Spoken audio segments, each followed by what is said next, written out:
Lord knows I've tried, and I guess I'm going to have to give another stab at it today. I've tried to explain Trump to people. I've tried to explain Trump to the never-Trumpers. I've tried to explain Trump even to Trump voters who think they understand him. And I've tried to explain Trump to everybody here.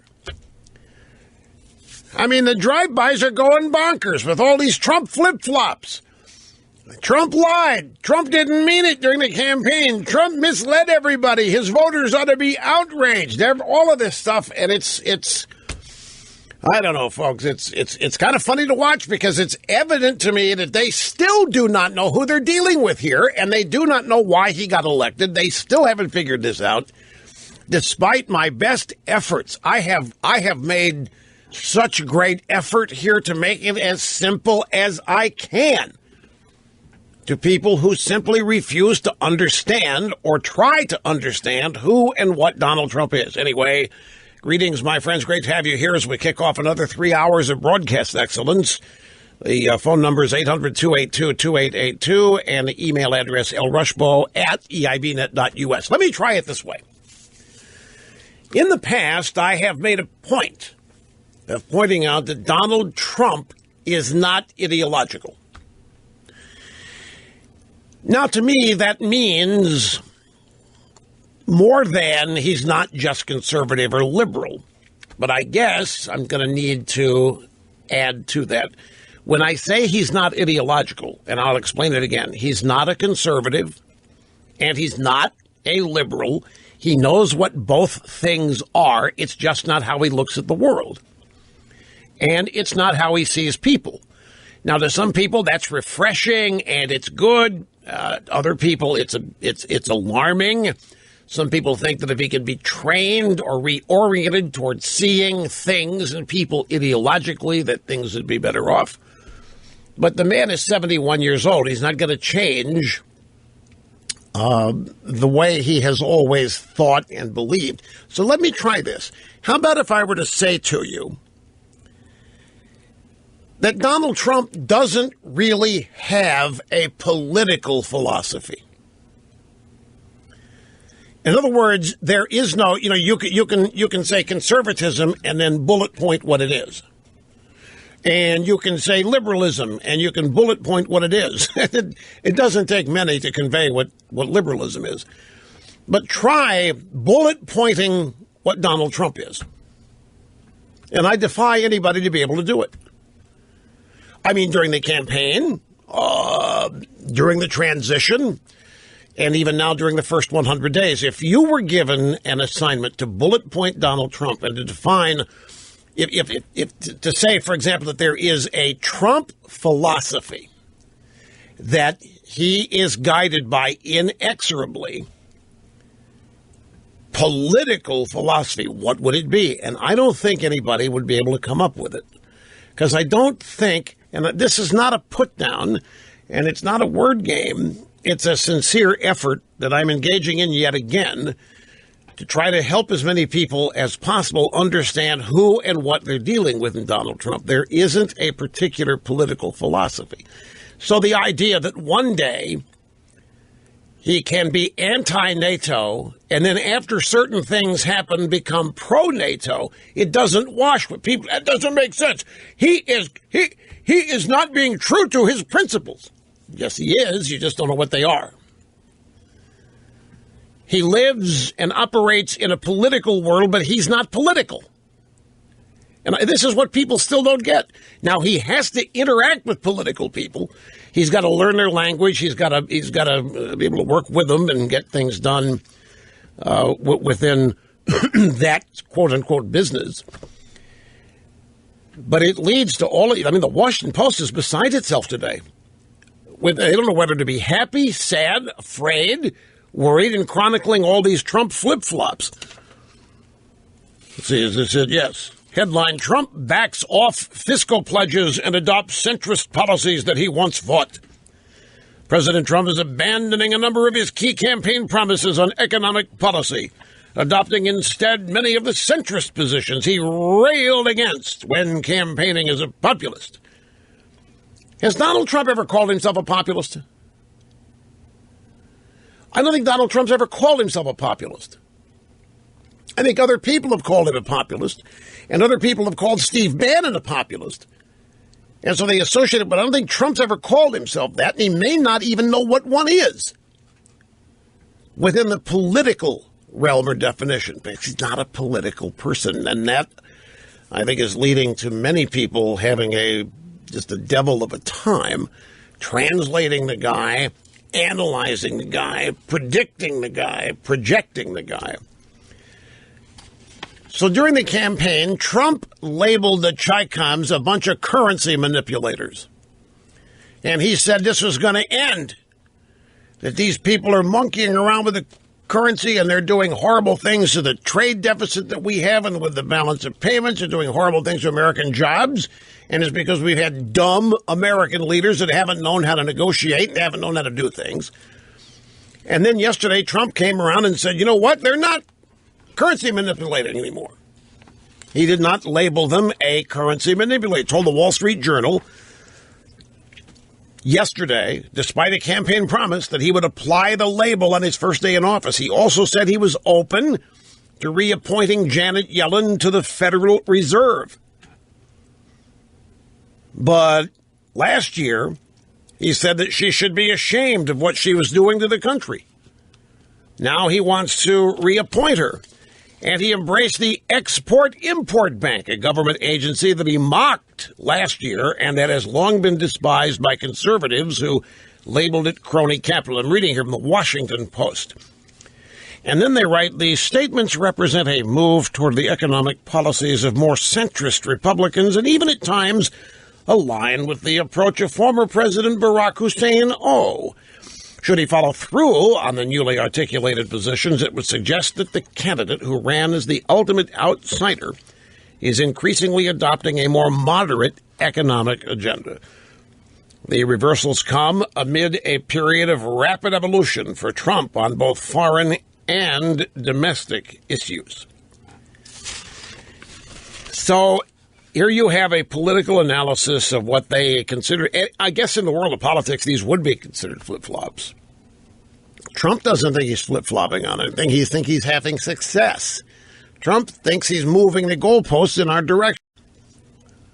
Anyway, so the question, let me just ask you a question, you Trumpists out there, Trump voters. How many of you today are feeling betrayed?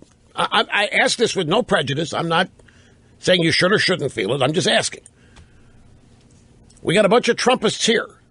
People who voted Trump. I've asked them today, do you feel betrayed by this import-export bank stuff? Do you feel betrayed by Janet Yellen? Do you feel betrayed by Trump supposedly flip-flopping on? Nope. So why not? See what Jeff Sessions is doing? Yeah, you mean immigration? Damn straight. Trump is doing everything he promised. Have you seen what the job situation is? Yep.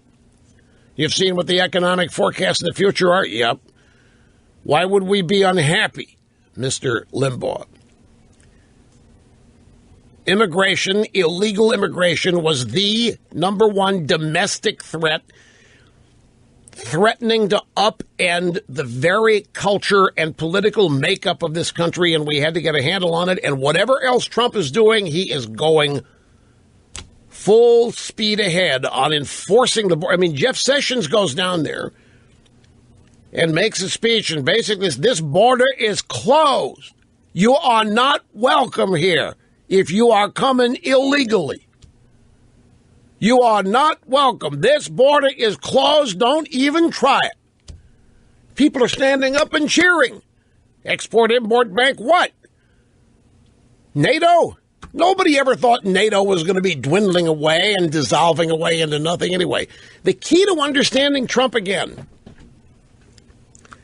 Grab audio soundbite number 1. December 8th, 2015, a year and a half ago, me on this program. Right here in the Art of the Deal, Trump says, if you're serious in a negotiation about wanting something, and by the way, being serious is the only time to enter it, and if there's something dead certain you've got to have, you have got to start out with the most outrageous position. The opener has got to be so outrageous that the compromise is exactly what you want. The opener is the most outrageous demand that you can make. Trump isn't really going to deport every Muslim, and he really isn't going to keep every Muslim out of here. Trump does have some pretty serious ideas, and to get there, he's got to start out with one of these outrageous things so that when Trump backs off of it is when he appears reasonable, which is when you can finally make the deal with him. It's a strategery.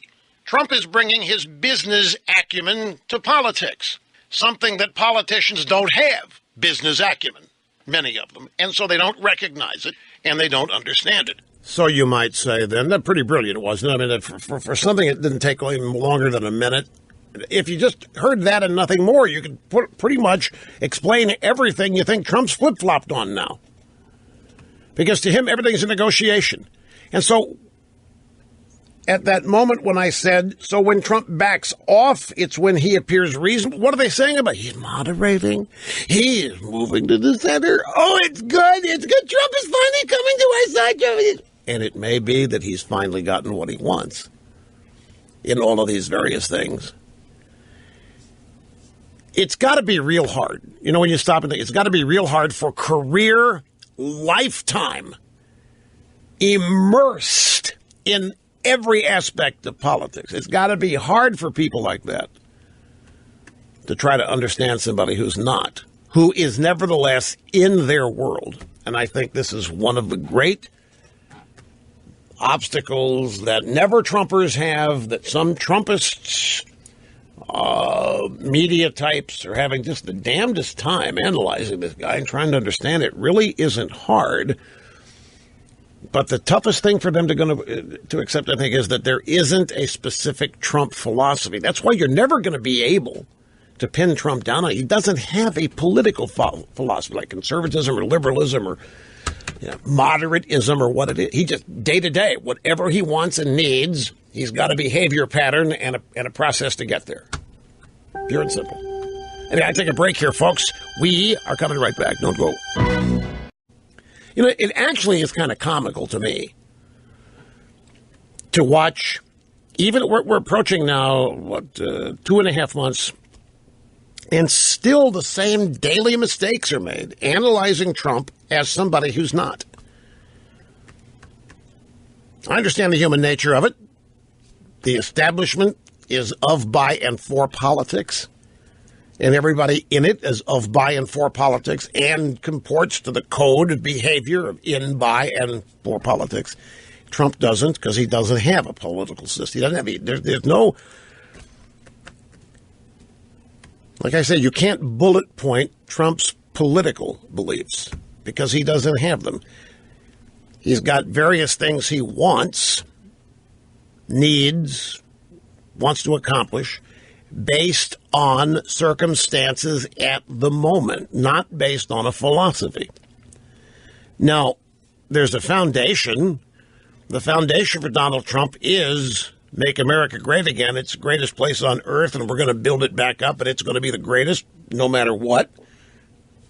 Compared to whoever, it's going to be the greatest. So, I mean, you can say that, but that's not a political philosophy. That's an objective or a series of goals. All right, now look at this. Goes along with what we have been discussing. It's a story at the Fox Business Network. NATO Secretary General Stoltenberg, quote, European NATO allies have really started to move in the right direction on meeting their spending goals. Okay, so Trump on the campaign trail says NATO's worthless. It's got to go. The members aren't paying their fair share. To hell with it. Why should we defend all them? They don't spend any of their money on defense. It's about time they shared the burden. You can't do that. You can't attack NATO. NATO's sacrosanct. Well, the hell with it. I'm doing it, and I'm going to keep doing it.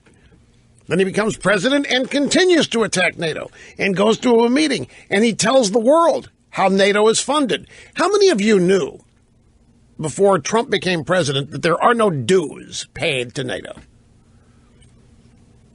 Do you know how member nations continue their membership? They promise to spend minimum 2% of their GDP on defense. And if they don't do that, then they are said to be in arrears. And this is what Trump was talking about.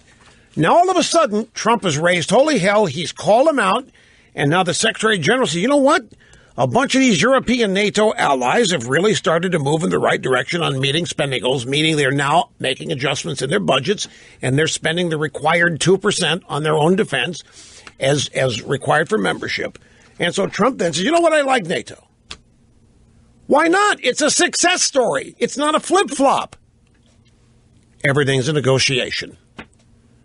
He starts out by threatening, take the most outrageous position. I'm getting rid of it. It's a waste. It doesn't help us at all. You can't do that. You can't do that. You watch me. Everything's a negotiation.